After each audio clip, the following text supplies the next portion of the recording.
Bonjour, je suis le docteur Mahadevant et je suis accompagné par le docteur Andrea Dreyfus. Nous allons parler de la façon d'aborder la dyspnée modérée. Dans cette présentation, nous allons traiter des sujets suivants: la position adéquate pour les patients en détresse respiratoire. Comment apporter un supplément d'oxygène à ces patients? Comment réévaluer l'état du patient et déterminer si vos interventions sont efficaces?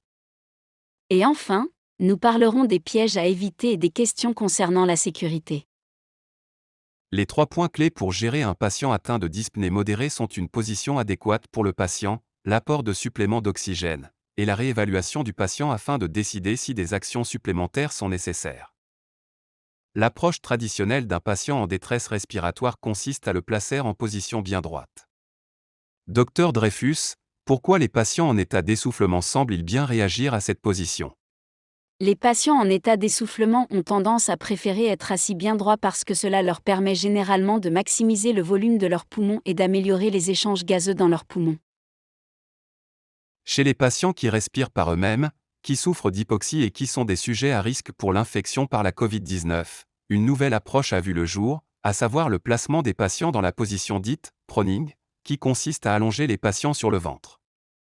Docteur Dreyfus, existe-t-il un précédent consistant à placer les patients dyspnéiques en position ventrale? Curieusement, la réponse est oui. On a démontré que la position ventrale à l'éveil réduisait le nombre d'intubations et améliorait les résultats chez les patients atteints de syndrome de détresse respiratoire aiguë, SDRA. Les protocoles habituels recommandent 30 à 120 minutes en position ventrale, ensuite la position décubitus latéral gauche, puis la position décubitus latéral droit, et enfin retour à la position assis bien droit. C'est ça. Normalement, on commence à constater les effets bénéfiques de la nouvelle position en 5 à 10 minutes. Et il est important de ne pas maintenir le patient dans une position spécifique si on n'observe aucune amélioration de sa respiration et de son niveau de confort. Dans une étude récente menée à New York, l'épicentre des infections Covid aux États-Unis, on a examiné 50 patients ayant une saturation en oxygène moyenne de 80% lors de leur présentation au service de santé. Après leur avoir fourni un supplément d'oxygène, leur saturation en oxygène moyenne s'est élevée à 84%. Donc les patients étaient toujours en hypoxie malgré l'apport d'un supplément d'oxygène? Oui, c'est exactement ça. Ils étaient toujours en hypoxie malgré les traitements contre l'hypoxémie.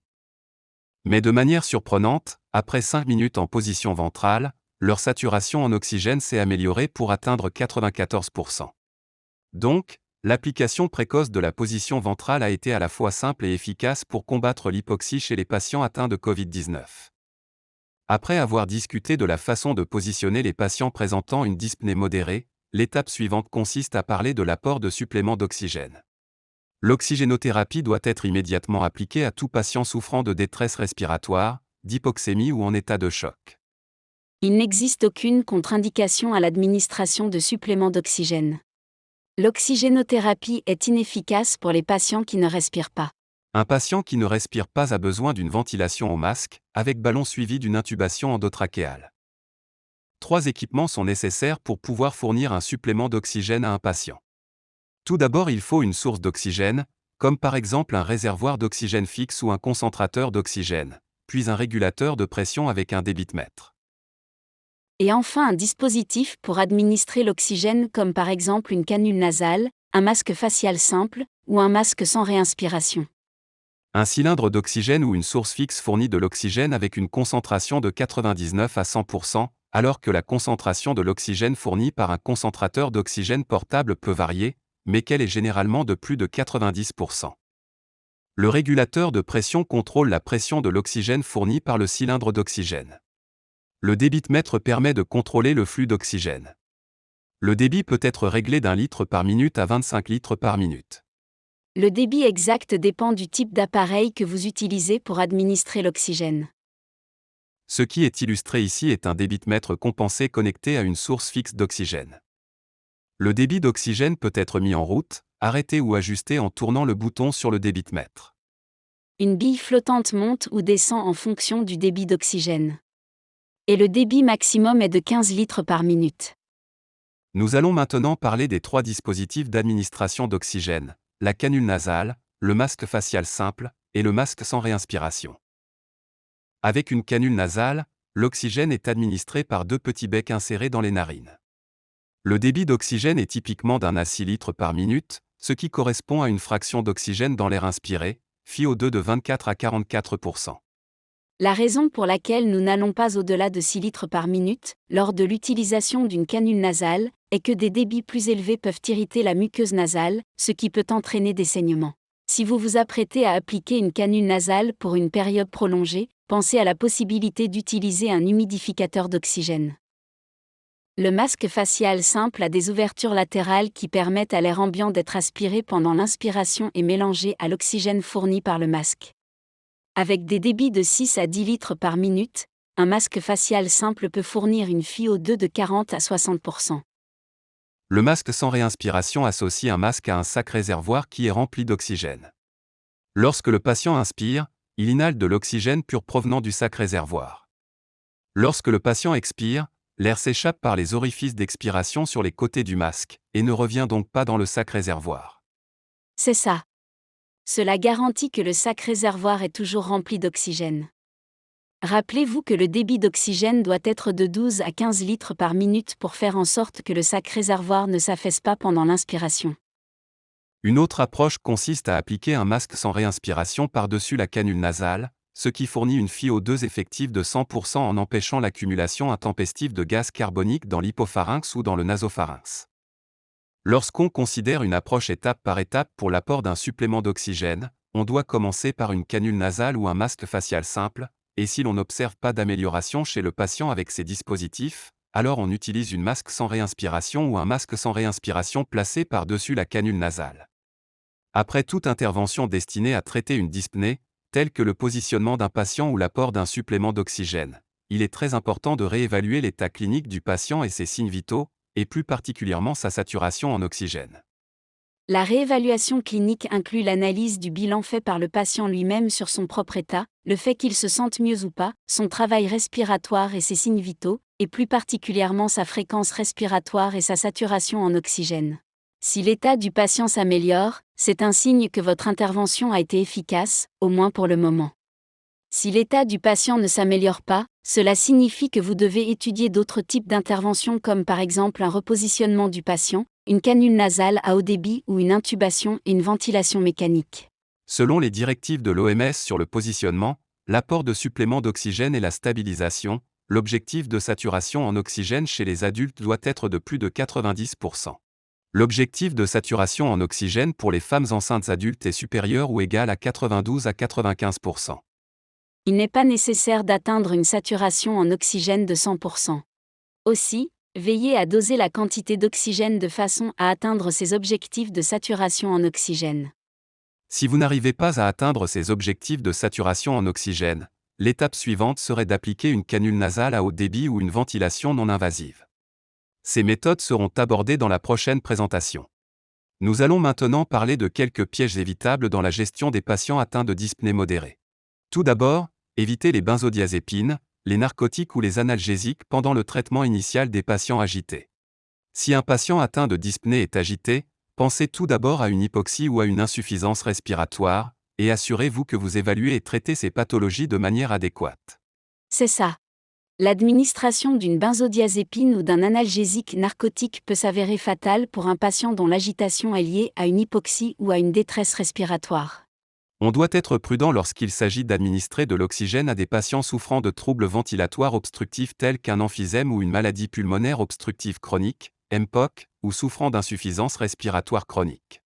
Ces patients souffrent souvent d'hypercarbie, donc l'apport excessif d'oxygène, particulièrement si c'est pour une période prolongée, peut réduire leur stimulation respiratoire, ce qui peut aggraver leur hypercarbie, affecter leur état mental et même provoquer un collapsus pulmonaire. Rappelez-vous qu'apporter un supplément d'oxygène à ces patients est acceptable, à condition de doser l'oxygène de façon adaptée à leurs besoins spécifiques plutôt que de simplement administrer la dose maximale d'oxygène. Enfin, il est important de s'assurer que l'oxygène circule bien jusqu'au patient. Les masques et les canules nasales peuvent être déconnectés de leur source d'oxygène. Et les cylindres ont une contenance limitée en oxygène qui peut s'épuiser avec le temps. Il faut remplacer le cylindre d'oxygène lorsque la pression tombe à 200 psi ou en dessous. Il existe des mesures de sécurité importantes que l'on doit connaître lorsqu'on administre un supplément d'oxygène. Tout d'abord, soyez prudent lorsque vous utilisez des cylindres d'oxygène, et ne les stockez pas en position verticale sauf s'ils sont solidement installés et attachés. S'ils venaient à chuter dans certaines conditions, ils pourraient se transformer en fusée et provoquer des blessures sérieuses. C'est ça. Dans cette vidéo, nous pouvons voir une bonbonne d'oxygène qui tombe d'un camion en marche et traverse la rue comme une fusée pour aller heurter un motard circulant sur son scooter. L'oxygène présente un risque d'incendie car il permet à d'autres matériaux de s'enflammer à des températures plus basses, ainsi que de brûler plus rapidement et en dégageant davantage de chaleur. Donc vous devez garder les matériaux combustibles éloignés des régulateurs de cylindres d'oxygène, ainsi que des raccords, des valves et des tuyaux. Ne laissez jamais quelqu'un fumer ou allumer une flamme à proximité des cylindres d'oxygène. Enfin, et en théorie, toute forme de supplément d'oxygène et d'assistance respiratoire peut potentiellement transformer en aérosol des pathogènes respiratoires tels que la Covid-19. Cela signifie que des patients recevant de l'oxygène provenant d'une canule nasale, d'un masque facial ou d'un masque sans réinspiration peuvent répandre des particules virales dans l'air qui les entoure. Une étude publiée en 2014 dans le Hong Kong Medical Journal suggère qu'une canule nasale à 5 litres par minute peut projeter des particules à environ 42 cm du patient. Et un masque facial simple à 10 litres par minute peut projeter des particules à environ 40 cm du patient. Enfin, un masque sans réinspiration à 12 litres par minute peut projeter des particules à 10 cm du patient.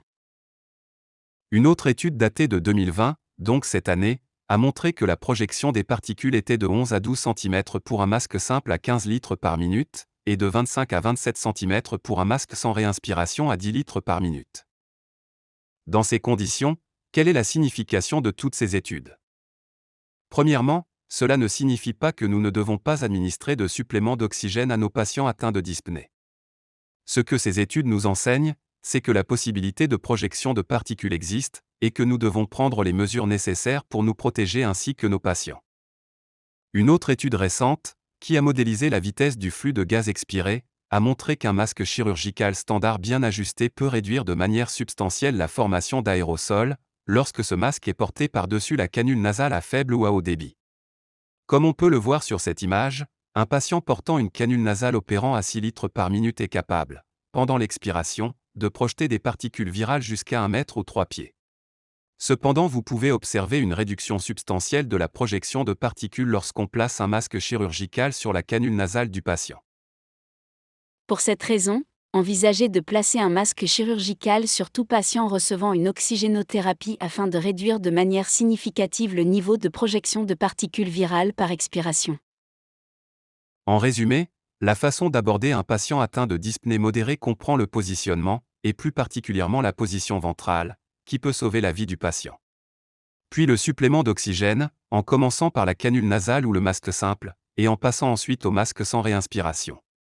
Et enfin la réévaluation du patient afin de s'assurer que les mesures prises sont efficaces. Pensez en permanence aux pièges évitables, comme oublier de surveiller un patient souffrant de MPOC placé sous oxygène à haut débit, et, enfin, tenez-vous informé des différentes formes possibles d'approvisionnement en oxygène d'appoint.